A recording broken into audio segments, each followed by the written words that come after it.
Today we address a question that I have been pondering more frequently lately. Why Leica? Or rather, why not Leica?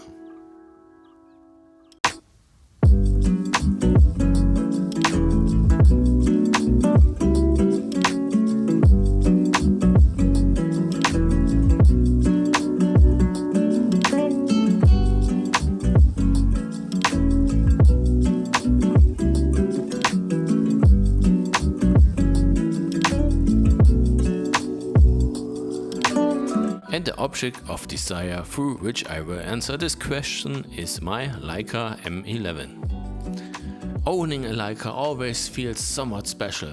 It's a tool that transcends time, an icon in the history of photography. When you touch one of these cameras, you can feel the craftsmanship that has been honed for over a century. Then, of course, there are the renowned photographers who have chosen Leica.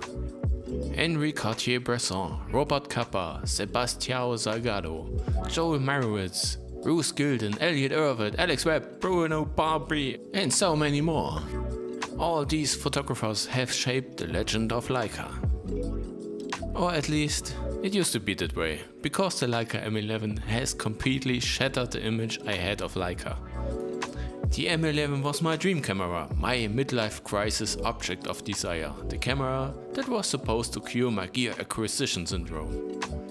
However, buying a Leica M11 was like playing Russian roulette, only I got a bullet. But we will discuss that in the second half of this video. But first, let's talk about what makes every Leica stand out: the hardware. Honestly, the hardware is pure perfection. You can truly feel Leica's centuries of expertise in manufacturing here. When you first pick up the camera and touch its paper-like surface with that unique combination of weight and size, you might think you're holding an analog camera. Ever since I got my M6, I have been addicted to the rangefinder system. It's hands down the best system for manual focus in my opinion. The rangefinder in the M11 is at its peak here. It's hard to imagine making it any better with analog means. It's a joy to look through and experience its precision, the reason why this camera stands out above all others. The design is iconic and stripped down to the essentials, setting it apart from most cameras today that all tend to look the same. Every button and dial feels just right, hitting that perfect balance between tactile feedback and being muted. The ergonomics are spot on for me, especially with the thumb support. I made a custom thumb rest via 3D printer and even created an improved version based on the M3 thumb rest. The results from the 16 megapixel sensors are simply outstanding, easy to work with, tons of dynamic range. It's a pleasure to edit the RAWs in Lightroom. In contrast to the M10, the M11 ranks quite high in DxO rankings. Last but not least, the shutter. It's engineered so well that every photo is simple a small delight. And you might ask, if the camera is so freaking good, what the hell is the problem? If I had to draw a picture of the problem, it would look like this. And the question goes from why Leica to why Leica? The camera costs €8,750 and here one expects absolute perfection. The same applies to the M11 monochrome with a price of... It's over 9,000! What, 9,000? Anyone who buys an M11 should take a closer look at this and ask themselves if they can live with the flaws I will show you later. Summarizing all of this is not fun for me either, as I just wanted a fully functioning camera. So if you are a Leica fan, I tell you I'm doing this that Leica can improve these cameras or avoid such errors in the future. And apparently no one else is doing this here on YouTube. One note is that the camera is now 18 months old and has 6 major updates. So let's start with the small oversights and work our way to the deal breakers. Caution: if you have an M11 and are satisfied, then stop here. I don't want to make anyone think less of their camera than they do themselves. By the way, most of the issues are not present in the Q3, but they are in the M11 monochrome. So let's get started. Why is the goddamn frame rate on the magnifier so low? The camera only has manual focus, which makes it quite challenging to assess whether you are getting it right or not. Here in comparison with the Fuji camera. Why does the camera always set a higher shutter speed value when I use the minimum shutter speed function? By the way, it doesn't matter what value I enter. It always has to be 1/3 higher. Why is the first picture I take after turning on the camera sometimes overexposed in auto exposure mode? Why does the LED light turn off when I charge the camera via USB-C? So I always have to turn on the camera to check if it's fully charged or not. Why do the delete and back symbols look like they were made by an intern in Paint? Does no one at Leica check the UI before releasing the cameras? Why is the interpretation of light on the sensor so poor in these concert shots? In this Fuji image you can see how it should actually look. The light is a random cheap Amazon UV light. So beware if you want to use the M11 in concerts. Why do I get a camera after a firmware update that can't remember any settings anymore? Who the hell is that? And yeah, I made a own video about this on this channel. Why, if you already installed a touchscreen, can't I turn it off? Every time I accidentally touch that corner with my thumb, the focus point for the magnifier shifts. And that happens 300 times a day.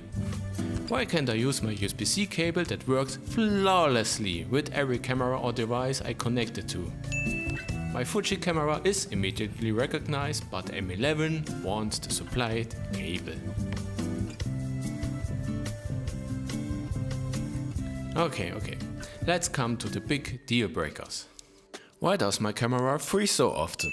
And yeah, it really makes me look like a fool when I'm standing next to my clients.